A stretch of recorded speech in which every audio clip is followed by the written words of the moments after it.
네. 7월 1일 화요일 기도로 돕는 그 사람 매일 묵상 오늘 시편 119편 89 편에서 89 절에서 96 절입니다.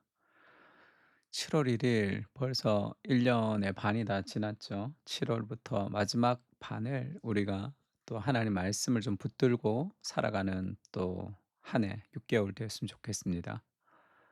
시편 119편 89 절의 시작이 그렇게 시작하죠. 여호와여 주의 말씀은 영원히 하늘에 굳게 섰사오며 주의 말씀은 영원하다 이렇게 얘기합니다. 우리가 붙들어야 될 것, 변하지 않는 세상 속에 변하는 세상 속에서 변하지 않는 영원한 주의 말씀을 붙들 때 우리도 흔들리지 않고 살아갈 수 있는 거죠.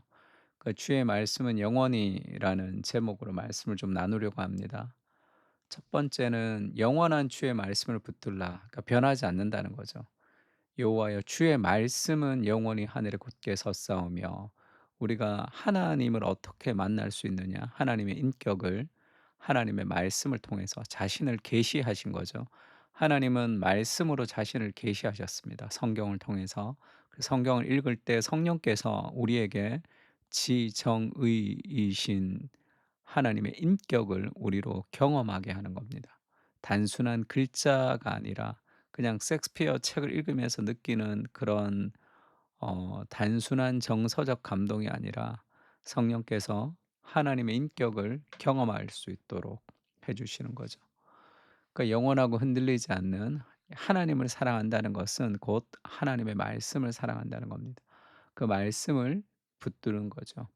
주의 성실하심은 대대에 이르나이다. 주께서 땅을 세우셨으므로 땅이 항상 있사오니 천지가 주의 규례들대로 오늘까지 있으면 만물이 주의 종이 된 까닭이니이다. 하나님이 천지를 창조하시고 그 온 만물이 하나님의 말씀대로 이루어져서 있는 것처럼 주의 말씀이 영원하다. 우리가 흔들리는 세상 속에서 삶의 기준을 잡으려면 윤리적으로 살려면 아니면 우리가 흔들리지 않는 그런 삶을 살아가려면 흔들리지 않는 무엇에 나를 붙들어야 됩니다. 인간의 마음은 늘 기울어져 있고 늘 죄를 사랑하는 마음이 있고 그러니까 늘 왔다 갔다 하는 마음이 있죠. 우리가 흔들리지 않으려면 우리를 붙들어 맬 수 있는 그 말씀이 우리 삶 가운데 이제 견고하게 세워져야 되는 거죠. 히브리서도 그렇게 얘기하죠. 이는 하나님의 영광의 광채시요. 예수님에 대해서 얘기합니다. 그 본체의 형상이시라 그의 능력의 말씀으로 만물을 붙드시며 지금도 예수님의 능력의 말씀으로 온 만물을 붙드신다. 창조를 하시고 그다음에 하나님이 그것을 보존하신다는 거죠. 하나님이 지금도 만물을 가지고 만물을 주의 말씀 가운데 붙들고 계신다. 이렇게 표현하고 있고 이사야서 55장 3 절은 너희는 귀를 기울이고 내게로 나와 들으라. 그리하면 너희의 영혼이 살리라. 하나님 말씀을 들으면 우리의 영혼이 산다. 내가 너희를 위하여 그 말씀은 영원한 언약이다. 이렇게 얘기하죠. 영원한 언약. 그 흔들리지 않는 변하지 않는 사랑으로 내가 너를 사랑하겠다라는 그것이 주의 말씀 안에 있는 삶의 핵심이죠. 그 사랑이 변하지 않고 영원하기 때문에 우리가 흔들리지 않는 겁니다. 천지가 없어지기 전에 율법의 일획 일점도 결코 없어지지 아니하고 다 이룰 것이다. 하나님 말씀이 없어지지 않고 반드시 이룰 것이다. 이렇게 얘기하고 말라기서에도 그렇게 얘기하죠. 나 여호와는 변하지 아니하나니 그러므로 야곱의 자손들아 너희가 소멸되지 아니하느니라. 우리가 무너지지 않는 이유 하나님이 변하지 않기 때문이죠. 우리가 흔들리지 않는 이유 하나님이 변하지 않기 때문에 그렇습니다. 하나님의 말씀이 변하지 않잖아. 내가 너희를 사랑한다 했던 그 말씀이 변하지 않기 때문에 어떤 삶의 유혹 속에서도 그렇게 보이지 않는 현실 속에서도 우리가 흔들리지 않을 수 있는 거죠. 왜? 하나님 말씀이 영원하니까. 하나님 말씀은 변하지 않으니까. 그래서 그 말씀을 붙들 때 우리가 삶에서 흔들리지 않을 수 있는 거죠.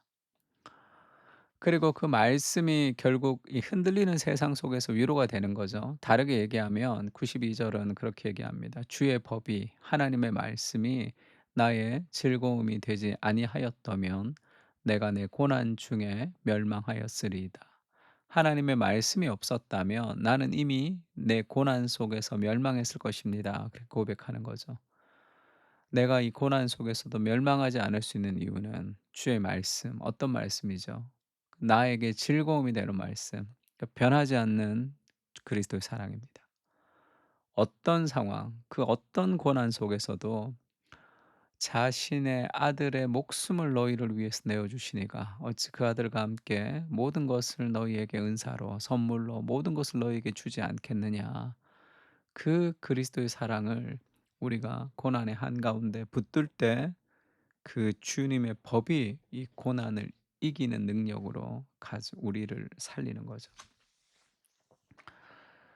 인생을 돌아보면 하나님의 말씀이 아니었다면 우리는 이미 고난 중에 멸망했을 것입니다.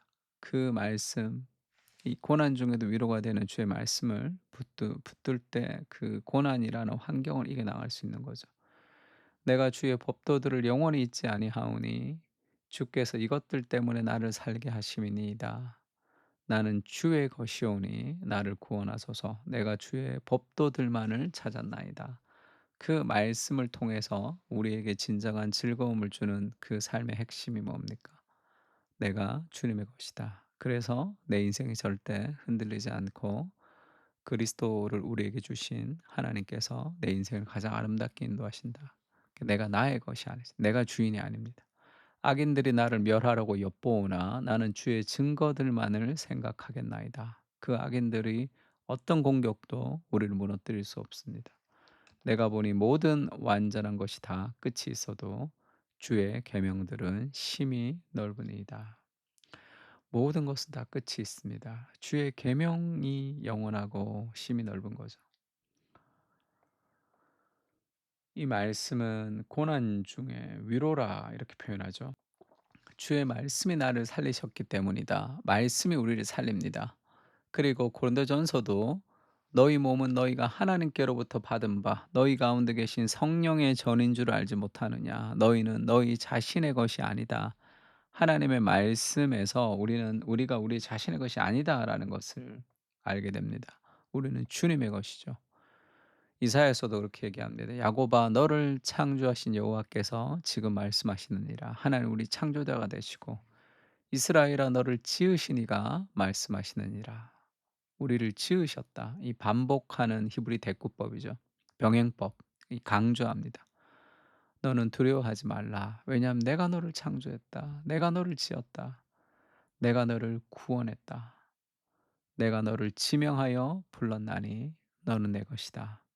그래서 내가 너를 통해서 일할 것이다.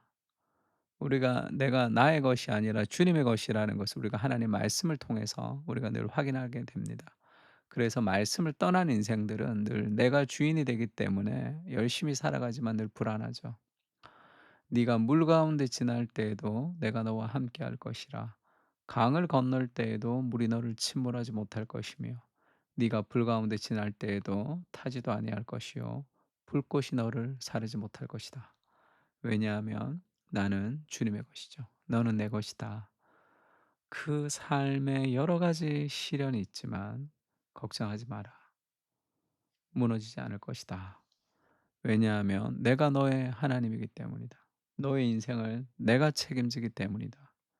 그것이 말씀 안에서 우리를 흔들리지 않게 하는 하나님의 능력, 하나님의 사랑, 하나님의 확신, 하나님의 언약이죠.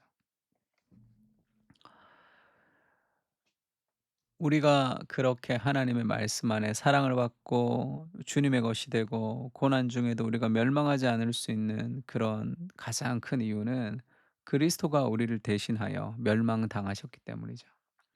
이르시되 인자가 많은 고난을 받고 장로들과 대제사장들과 서기관들에게 버림받아 죽임을 당하고 그리스도가 우리를 대신해서 우리가 받아야 될 모든 저주를 다 받으셨고 하나님으로부터 버림받았기 때문에 우리가 그리스도에게 수용이 됐죠. 우리가 그리스도를 통해서 하나님의 아들로 우리가 수용돼서 자리를 맞바꾼 거죠. 죄인의 자리인 우리의 자리에 하나님의 아들이신 그리스도가 대신하시고 우리가 하나님의 아들 "너는 내 것이다." 이렇게 얘기할 때 그냥 "넌 내 거야." 이게 아니고 그리스도라는 자신의 아들의 목숨을 버리시면서 우리를 내 것으로 삼으셨죠. 그래서 우리가 그렇게 귀한 존재가 되는 겁니다.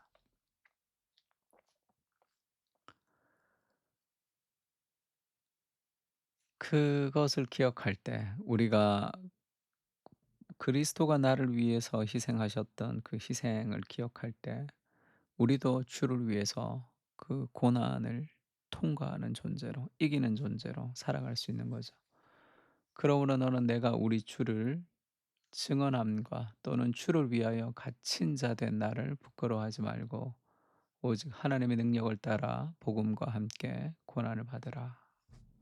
그 그리스도를 따라가는 삶, 세상의 빛으로 살아가는 삶은 늘 힘들죠. 그러나 그것은 영광스러운 고난이라고 할 수 있습니다. 성경이 무시되는 시대를 살아가고 있습니다. 영원한 주님의 말씀은 흔들리지 않습니다. 그 진리의 말씀을 붙들고 살게 하시고 믿음으로 살아가게 하옵소서. 고난 중에도 변하지 않는 주의 말씀을 붙들게 하시고 내가 주님의 것임을 확신하며 그 사랑 가운데 오늘도 살아가게 하옵소서. 아멘.